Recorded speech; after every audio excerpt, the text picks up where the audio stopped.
O təxribatçıların bəziləri Azərbaycanda, bəziləri xaricdə gizlənir. Azərbaycandakılar artıq müəyyən edildi və bir neçəsi məsuliyyətə cəlb edilmişdir.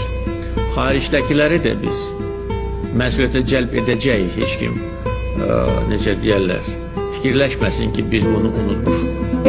Mənə qarşı təxribat törətdirirlər xaricdə oturanlar. Ona görə Bakıda oturanlar, Azərbaycanda oturanların dərsini vermişəm. Qalıb xaricdə oturanlar. Qaqa, təxribat sözünün mənasını özün vəbsə bilirsən. Nə təxribatdan söz gedə bilərik?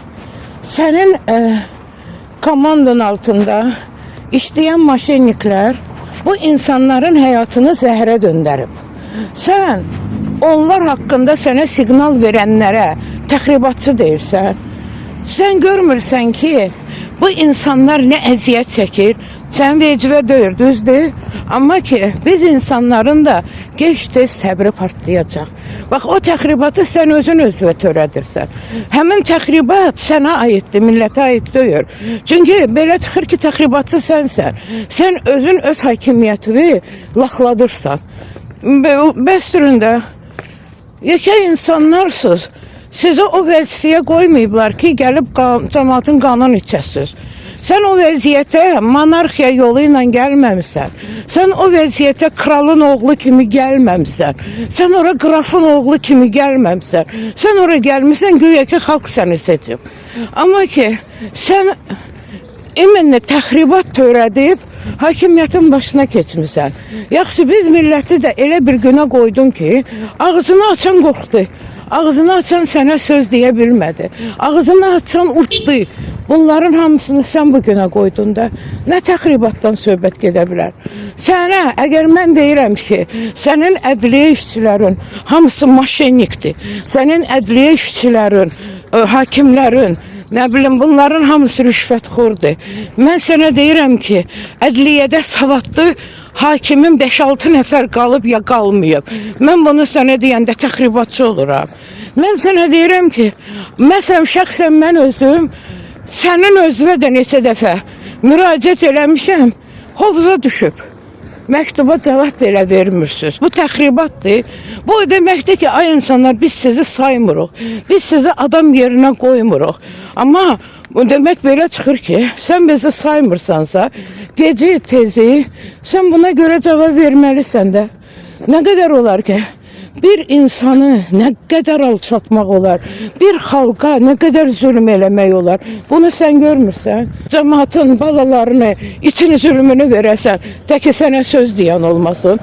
Xeyr ola, biz hamımız insanıq, biz hamımız Adəmin, Həvvanın evlatları yox. Amma ki, iş ondadır ki, sənin bəxtin gətirib ki, sənin elə bir atın olub. Amma sən atı da hörmətdən salırsan axı. Sən bu cür hərəkətlə, sən elə bilirsən, sən çıxandan sonra sənin atının heykəlləri qalacaq, sənin atı ulu öndər deyiləcək. Yox, bu təxribat deyir ki, bu sənə siqnaldır. Sənə verilən siqnalların heç birini sən eşitmirsən. 2006-cı ildən sən balalarımızın uşaq pullarını kəsdin. Dedin ki, cəhənnəmə ki, Azərbaycanda artım olmasın. Yalandan 2000-ci ildə haradasa Azərbaycan əhalisi 7 milyon göstərirdi. Sən bunu 10 milyon indi göstərirsən. Xeyr ola. Hardan gəldi əgər uşaq doğumu yoxdursa? Ölənlərimizin də sayı hesabı yoxdur. Pensiya yaşını bir uzdan qaldırırsan ki, tez ölün. Yaşamıyorsun. Demək belə çıxır ki, sən ölülərin pasportundan istifadə edirsən də. Mən düzünü deyirəmsə, mən təxribatçıyam. Mən deyirəm ki, sən yaltaqlara az güvən. Bir gün sənin evi yaltaqlar yıxacaq. Sən kəndlərimizdə, rayonlarımızda insanların vəziyyətindən xəbərin var. Sən bilirsən ki, bu insanlar necə yaşayır. Onu görmürsən, görmək istəmirsən. Çünki sənin vecivə deyir. Sənin üçün həyatda 3 uşağın, bir xanımın, 9 dənə dediyin kimi nəvin. Ondan başqa yox. Baxıram, görürəm ki, Alyonanı götürmüsən, Azərbaycan dilinin inkişafı forumuna göndərmişsən, o Polad kimi sarısaqlar da durur, onun əyilib əlindən öpür. Bu sənin xoşuna gəlir. Mən bunu deyəndə mən təxribatçıyam ki. Mən deyirəm ki, İlham Əliyev ya bir dəfəlik ölkəni normal idarə sisteminə salgına, bir dəfəlik sən o maşinlikləri yığma başva, ya da ki, qardaş, yığdığı yığmısan, çıx get də. Nə istəyirsiniz bizlərdən? Biz də insanıq, biz də insan kimi yaşamaq istəyirik. Mən deyirəm ki, sənin ədliyin bərbad gündədir. Səhiyyün bərbad gündədir. Nə bilim, təhsilin haqqında heç danışmaq istəmirəm. O bərbaddan da bərbaddır. Mən təxribat deyirəm. Olanı demirəm. Savadlı müəllimləri çıxarıb yerinə götürürsünüz. Savadsız müəllimlərdən 35 min pul alıb onu müəllim qoyurlar. Və bunu mən təxribat deməyim. Həmin adam da gələndə məktəbə fikirləyəcək ki, o boyda pul vermişəm. Qoy elə yavaş-yavaş rüşvətimi eləyin də. Siz uşaqlara rüşvət yolunu öyrədirsiniz. Siz uşaqlara gələcəyini pozursunuz.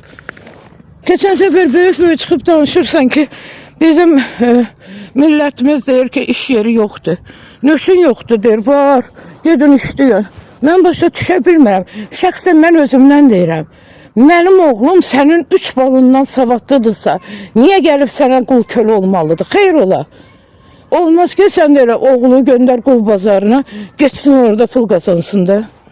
Sənin oğlunun savadı var, sənin qızlarının savadı var. 2003-cü ildən bura sən Azərbaycanı elə bir vəziyyətə qoydun ki, Azərbaycan inanmıram ki, bir neçə il o dirçələ bilər. Bir illik Əbülfəz Elçibəy dövrəmini indiyəcən danışanda böyük danışırsan. Amma ki, bir il böyük bir şeydir. Amma sən otur 23 ili fikirləş. Gör 23 ildə bu millətin ana banasını, nəsil və nəslinə ağlar qoydun sən. Və bunu görmürsən. Biz niyə görə xaricə gedib qayıtmaq istəmirik? Niyə müharibə olan ölkədə yaşamağı, sənin o gözəl vətənin dediyin yerdə yaşamaq istəmirik? Niyə? Çünki biz bezmişik. Biz yalandan, göpdan, hap göpdan bezmişik. Sən bizim millətimizi bədbəxt eləmişsən. Ona görə oturub orada danışma yenən ki, təxribat. Təxribatı törədən sənin yanındakilardır. Təxribatı törədən sənin yaltaqlarındır. Təxribatı törədən sənsən. Çünki sən dostun, tanışın, milyonerin, nə bilim, yanındakiların, balalarının hərəsini bir vəzifəyə qoymusan. Adicən indi 9 nəvim var. 9 nəvin bu dəqiqə 50 dənə axranı var. Deyirsən ki, iş yeri oldu. Hə? 450 nəfəri də buradan. Sən bir ucadan bir ucdan bunlar üçün pul silirsən. Xeyr ola. Niyə sənin balaların o pulları yeməlidir, mənim balalarım yox? Xeyr ola. Oturub onun barədə fikirləşmirsən. Deyir, təxribat törədirlər. Heç kim təxribat törətmir. Sadəcə deyirik ki, demokratik ölkələrə bax, utan. İnan ki, Türkmenistana deyirsiniz ha belə, bağlı yer. Türkmenistan əhalisi sənin əhalindən yaxşı yaşayır. Çünki niyə? Heç olmasa onun benzini ucuzdur. Heç olmasa ev kirası ucuzdur. Heç olmasa bunların qaz pulu, su pulu ucuzdur. Ona görə onlar sənin dövlətindən güc kimi yaşayır. Sən bir dənə kasıb uşaqlara kömək eləmirsən. Bir nəfərin şikayətinə baxmırsan. Bir ucdan yazan yazır. Deyirsən yazırlar cəhənnəmə yazsınlar, qara yola yazsınlar. Sənin dediyin budur da. Bundan başqa ayrı söz var ki. Sənin həyatında bilsən nədir? Yalnız o 3 uşağın 9 nəvin. Çox qutardı getdi. Başqası yoxdur. 9 nəvəni də pərsəng eləmişsən bizə, əl çəkə bilmirik. Yekə insansınız, oturub danışanda danışığın tərin bilginər. Yox, şey eləyirlər, nə biləm, təxribat törədirlər. Təxribatı sənkilər törədir. İllərlə yazgınan xeyri yoxdur.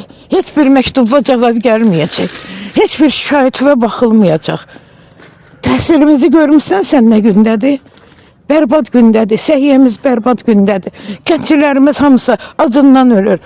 Quru sərhədləri bağlamaqla sən kəndçinin evini yıxdın. Quru sərhədi bağlayanda mən başa düşə bilmirəm.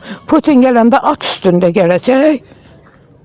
Ya koronavirus gələndə at üstündə gəlir. Nə oldu ki? Sən Qazaxın, Erməninin itin qurdun, maşınlarını sərhəddən buraxırsan, amma bizim milletinkini buraxmırsan. Xeyr olar. Ona görə biraz deyir ki, Allahla danışqınla insan da bilsin ki, Allahın var az da olsa.